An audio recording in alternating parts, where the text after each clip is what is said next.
आज प्रत्यावर्ती धारा के तीसरे टॉपिक पर चर्चा करने जा रहे हैं। मैं शैलेश श्रीवाली, प्रवक्ता भौतिक विज्ञान, सरस्वती विद्या मंदिर कॉलेज महरानी, जनपद ललितपुर से अल्टरनेटिंग करंट पर चर्चा कर रहे थे।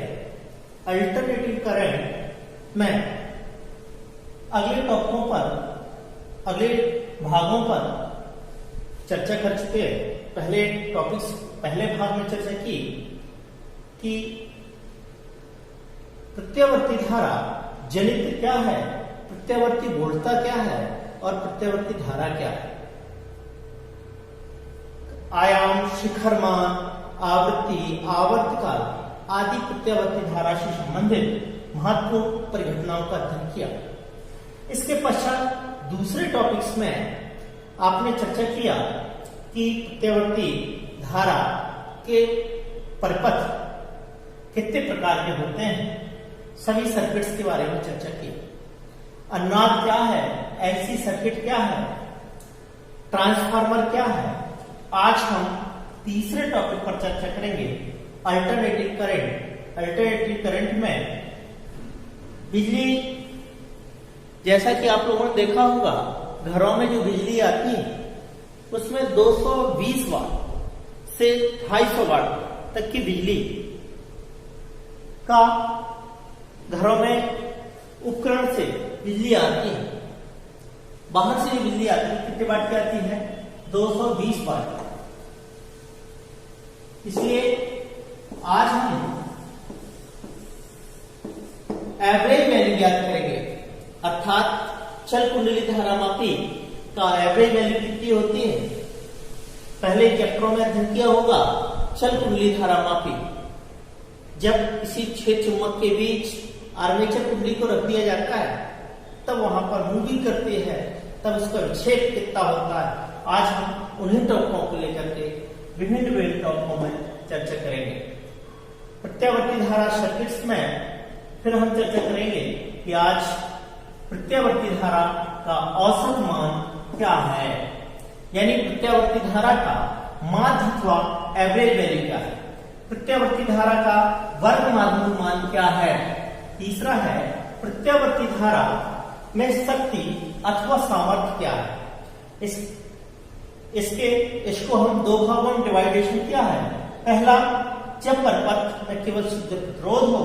दूसरा, जब परिपथ में प्रेरकत्व तथा प्रतिरोध दोनों काम कर रहे हैं। इसके बाद हम चर्चा करेंगे हमने आज कितना सीखा, स्वमूल्यांकन। स्वमूल्यांकन के बाद इस चैप्टर की क्या अवधारणा रही। टॉपिक्स है, पहला टॉपिक्स है प्रत्यावर्ती धारा का औसतन मान, एवरेज वैल्यू। प्रत्यावर्ती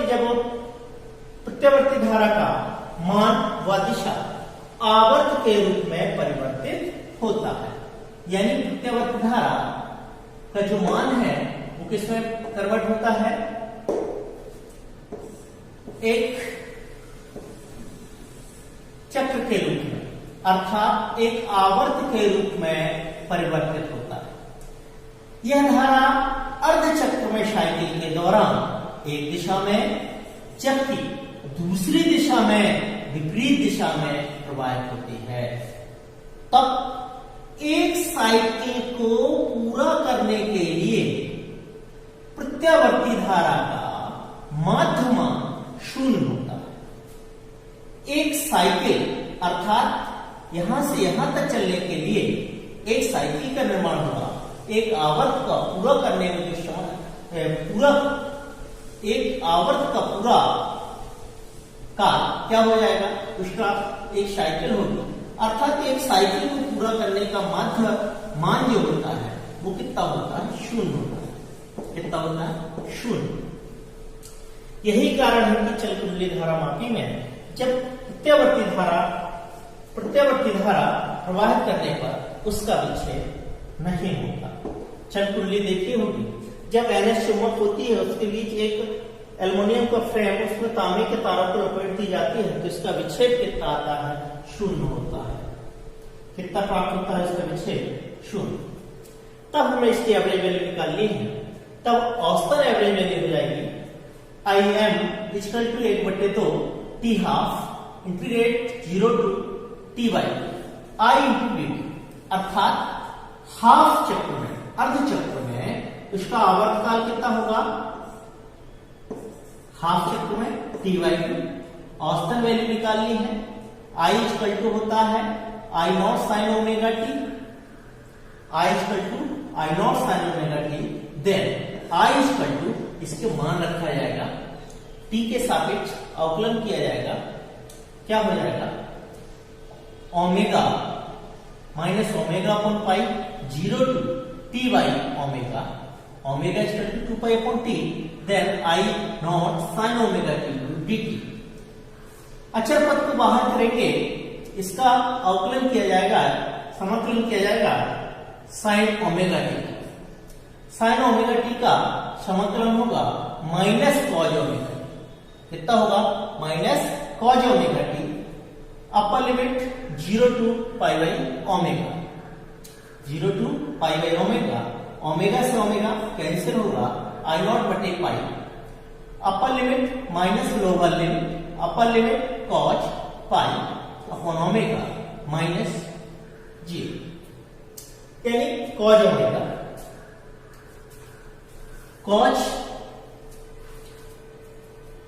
कॉज पाई का मान -1, अचर पद को बाहर किया था ओमेगा, कॉज पाई का मान -1, कॉज 0 का मान -1, तो आई नॉट बटे pi minus minus minus plus minus minus 2 minus minus plus हो जाएगा, कितना हो जाएगा 2 अपॉन पाई आई नॉट। यहां पर पाई की वैल्यू रखी जाएगी, pi equal to 3.14, 2 upon 1.314 into I naught, भाग दिया जाएगा, कितना आ जाएगा 0.637 आई, इसकी वैल्यू जो आएगी 0.637 आई नॉट, क्या आएगी इसकी वैल्यू 0.637 आई नॉट। हम इसके बाद चर्चा करेंगे कि प्रत्यावर्ती धारा का वर्गमात मूल मान क्या होता है। प्रत्यावर्ती धारा का वर्गमात मान मूल उसके धारा के वर्ग के बराबर होता है, अर्थात प्रत्यावर्ती धारा एक पूरी साइकिल के लिए धारा के वर्ग आई स्क्वायर का औसतन मान वर्गमात मूलों के धारा के वर्गमात मूल मान कहलाते हैं। इसे किससे डोट करते हैं, IRMS रूट मीन स्क्वायर, इसकी धारा की वैल्यू होती है रूट मीन स्क्वायर, इसकी किससे डोट करते हैं root mean square.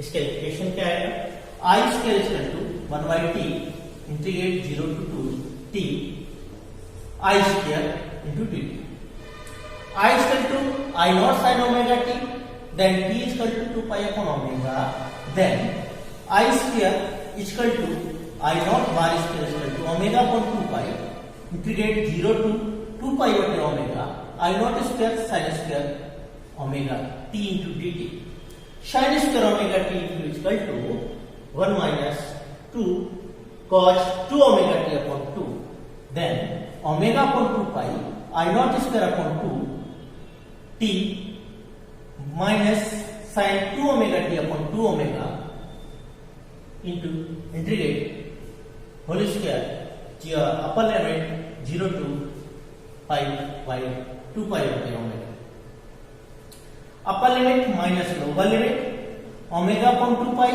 I naught square by 2 into 2 pi बटे ओमेगा, क्या हो जाएगा 2 पाई से 2 पाई कैंसिल, ओमेगा से omega cancel, I naught square upon 2, IRMS equal to under root आई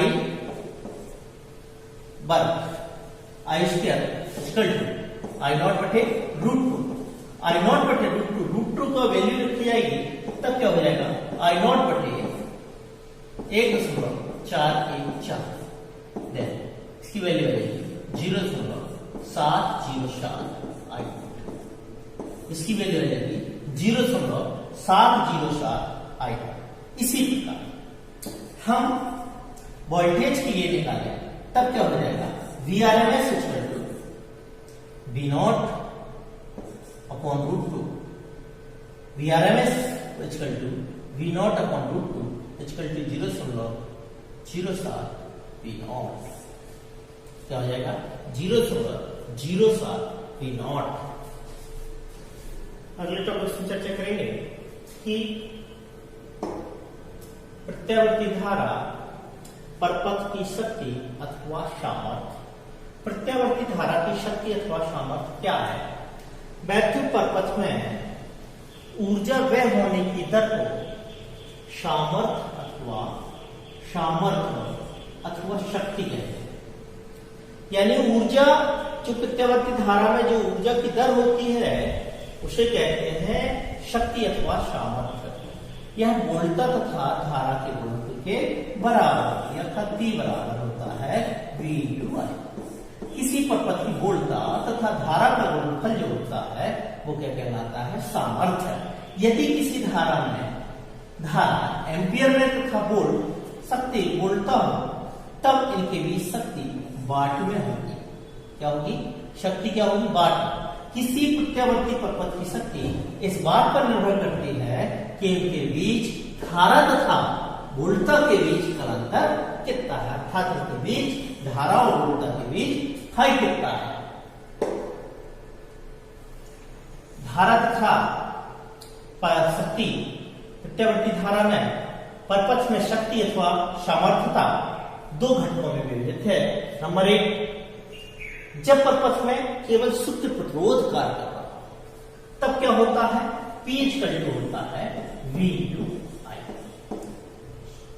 यानी शुद्ध प्रतिरोध कार्य करने का मतलब इनके बीच कलांतर समान कला में है। इनके बीच V और I के बीच जो कलांतर है वो समान कला में है, तभी इसका इक्वेशन होगा V बराबर V0 sin ओमेगा t और I बराबर I0 sin ओमेगा t। तब P इक्वल हो जाएगा V × I। देन V0 की वैल्यू रखी जाएगी V0 sin omega t, I की वैल्यू रखी जाएगी I0 sin omega t। Then V0 × I0 sin square omega t। एक पूरी cycle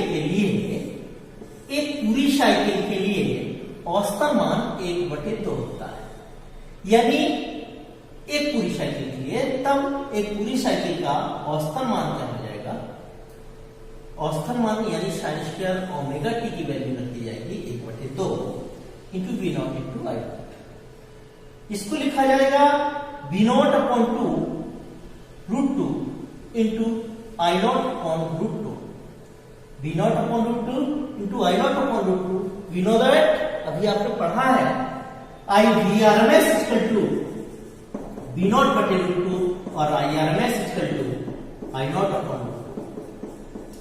Vrms equal to V0 बटे √2, Irms इक्वल टू I0 बटे √2। Then P equal to Vrms into Irms। P equal to क्या जाएगा, Vrms into Irms।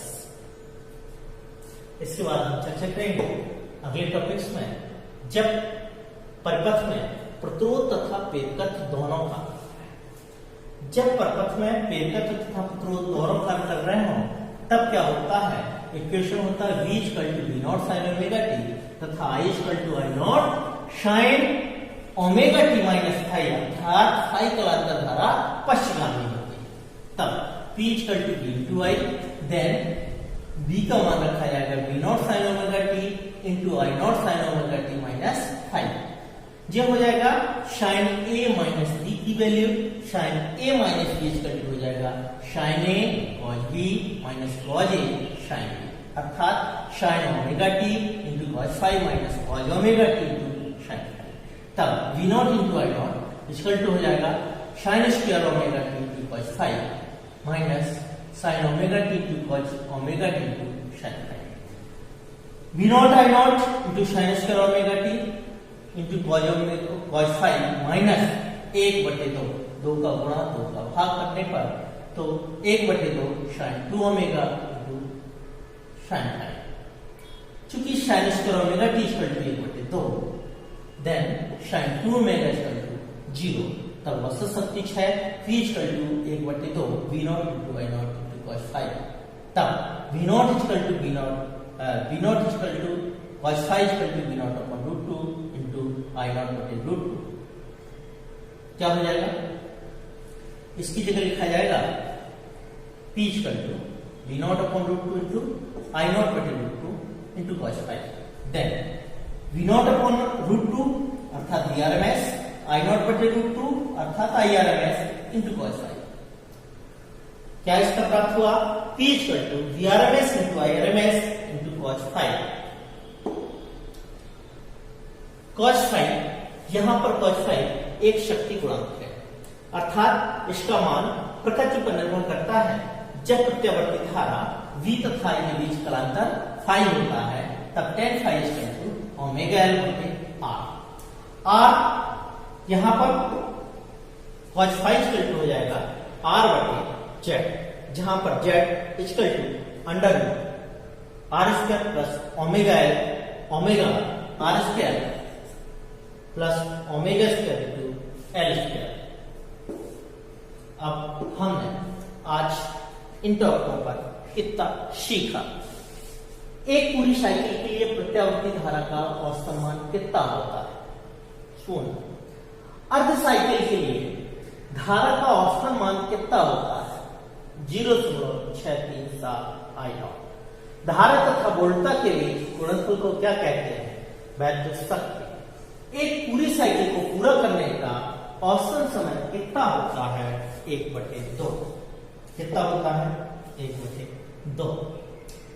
आशा होगा कि इन टॉपिकों पर समझ में आया होगा। Thank you.